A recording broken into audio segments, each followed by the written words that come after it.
Wat gaan aan met artikel 235? Die omstredenheid rondom artikel 235 van die Suid-Afrikaanse grondwet het onlangs 'n hoogtepunt bereik. Dit voel vir my oral waar ek Suid-Afrikaanse politiek waarneem, het dit iets met hierdie artikel te doen. Artikel 235 is die artikel in die Suid-Afrikaanse grondwet wat die reg tot selfbeskikking erken.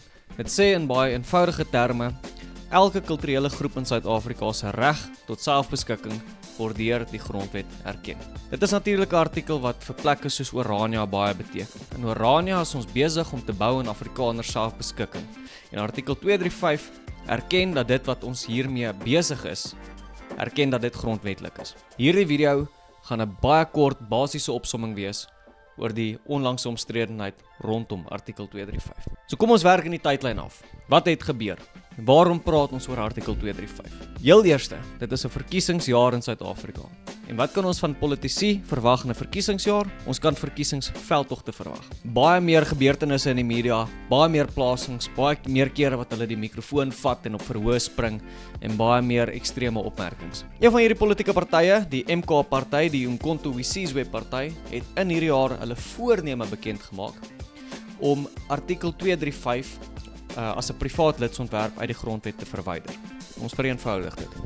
Hulle sê hulle wil die voorstel maak om artikel 235 te verwyder. So, nie hulle gaan nie dit gaan gebeur nie dit is nou in die proses om te gebeur nie. Hulle sê maar net hulle wil dit miskien eendag doen. Hulle kondig dit eintlik aan. Hulle begin nie 'n proses nie, hulle kondig dit aan. Spesifieke persoon vir die MK-party wat hierdie proses verteenwoordig is meneer Mzwanele Manye. Hy's ook 'n parlementslid en die eerste fase van hierdie bekendmaking is dat die publiek moet terugvoer gee op die MK se voorneme. So ons as Suid-Afrikaners het die geleentheid gekry om te sê wat dink ons van die MK se voorneme. En baie interessant hoe hierdie dinge soms die publiek kan verbygaan. Hierdie hele proses van publieke terugvoer kan aan die gang wees en jou algemene persoon by die werk of by die huis weet nie eers dit gaan aan nie. So die Orania beweging het 'n punt daarvan gemaak om ons mense daar in te lig. Ons het dit vir mense so maklik as moontlik probeer maak om te reageer. Ons het vooraf 'n brief opgestel, Orania beweging se reaksie op die voorneme om artikel 235 te verwyder, en toe het ons vir julle gevra, gaan lees deur hierdie brief en gaan onderteken dit. Dan kan ons dit instuur en sê, hierdie is nie net een instelling nie, maar hier is duisende mense sit reaksie op die MK se voorneme. Ons is pro artikel 235, ons wil hê dit moet bly in die grondwet, en ek is taamlik seker dit sal ook. Goed, duisende en duisende mense het hierop reageer. Soos wat ek vandag hier sit, 25 Mei 2026, het meer as 10.000 mense al die Orania beweging se reaksie ondersteun. Dis meer as 10.000 mense wat sê artikel 235 moet in die grondwet bly en die MK maak absurde ekstreme aantuigings. Wat egter alreeds gebeur het, is die spasie, die venster vir publieke terugvoer het geëindig. Nou daar gaan weer geleentheid vir publieke terugvoer wees. Verwag dit nou al. Dit gaan miskien later hierdie jaar wees, dit gaan miskien volgende jaar wees, maar daar gaan weer geleentheid wees vir mense om publieke terugvoer te gee. Onthou, hulle het aangekondig dat hulle die voorstel wil maak om artikel 235 te verwyder. Wat nou gaan volg, is die voorstel wat hulle gaan maak om artikel 235 te verwyder. En dan gaan daar weer 'n geleentheid vir publieke terugvoer wees.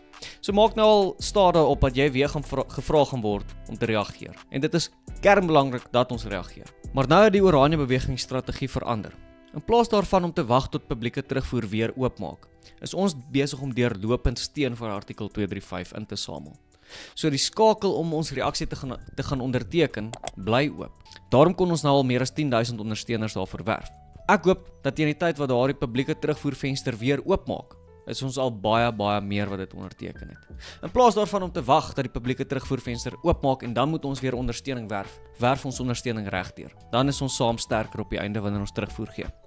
Goed, so maak daarop staat dat daar weer publieke terugvoer gaan wees. Nou het die venster vir publieke terugvoer miskien al gesluit, maar die gesprek rondom artikel 235 het nog nie gesluit. Wat het volgende gebeur? Wel, ons het ondersteuning uit die Vlaamse parlement ontvang. Christophe Slagwilder, parlementslid in Vlaandere, is 'n vriend van die Afrikaner en ook 'n vriend van Orania. Hier in my kantoor het ek 'n vlag van Vlaandere, wat ek ontvang het van ons vriende uit Vlaandere.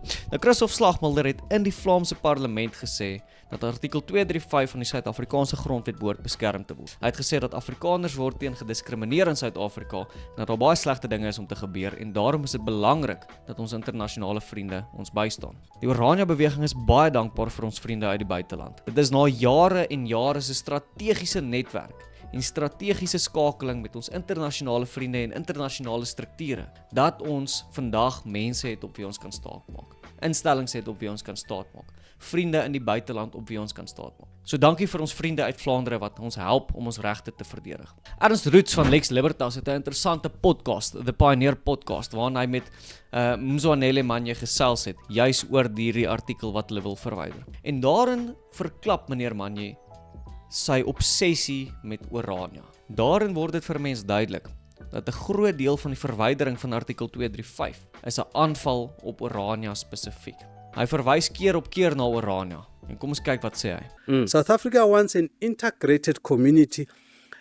I want Oranje to be like a normal suburb. That's what I want. I don't want anybody to go out of there, but I want Oranje not to say to me, for me to live in Oranje, I must be Afrikaner. No, I'll never be Afrikaner. Even if I want to, I can bleach myself. I will never be an Afrikaner. But if I want to go to Oranje, I'm not going to go there and cause trouble. I should be able to go to Oranje. Twee interessante dinge om op te merk. Meneer Manye hierso sê dat hy wil hê Orania moet soos 'n geïntegreerde Suid-Afrika lyk. Nou ons almal weet hoe lyk en hoe funksioneer Suid-Afrika. En dan is dit vir my ook duidelik om te sien hoe lyk en funksioneer Orania. Nee meneer, ons is 'n Afrikaner kulturele gemeenskap en ons wil graag so ene bly. Maar dan die tweede punt wat hy maak, is hy sê hy weet hy sal nooit 'n Afrikaner kan wees nie. En daarmee erken hy dat daar verskillende kultuurgroepe in Suid-Afrika is. Al wat hy dan nou teen debatteer of waarvoor hy argumenteer, is dat die verskillende kultuurgroepe in Suid-Afrika nie geag moet word nie. Alhoewel hy tog toegee dat hy nooit 'n Afrikaner sal kan wees nie. En dit maak dit baie weersprekend. In hierdie podcast is dit baie duidelik dat die konsep van volkskap ontbreek vir mense wat artikel 235 probeer aanval. Dit is ongelooflik belangrik dat ons stemme dik maak vir die behou daarvan. Hierdie artikel is nie die alfa en die omega vir selfbeskikking vir die Afrikaner nie. Ons toekoms lê alleenlik in die hande van God die Almagtige Vader. Maar dit is 'n hulpbron vir ons en 'n baie belangrike hulpbron vir ons wat ons moet gebruik en aanwend tot daardie doel. Dink so daaraan. As jy 'n gat wil grou en iemand ontneem jou van jou graaf, dan beteken dit nie jy kan nie meer 'n gat grou nie, maar dit gaan baie moeiliker wees. En daarom moet ons so goed as wat ons kan ons graaf behou. Daarom moet ons so hard reageer as wat ons kan op dinge soos artikel 235. Die Oranje Beweging se brief is steeds beskikbaar vir jou om te onderteken. Klik op die skakel onderaan hierdie video. Gaan lees deur die brief en skryf jou naam daarby. Hulle kan ons nie ignoreer as ons duisende is wat sê Afrikaners kort 'n plek in Suid-Afrika en ons is bereid om dit self te realiseer nie. As jy enige vrae het oor artikel 235 of oor Orania, vra dit gerus hier onder in die kommentare. Maar kom ons hou die gesprek aktief. Laat dinge soos die voorneme om artikel 235 te verwyder nie net iets wees wat 'n hoogtepunt op ons kalender was en waarvan ons dan vergeet nie. En dan, as jy nog nooit Orania besoek het nie, kom kuier vir ons en kom kyk waar kan jy jou bydrae lewer.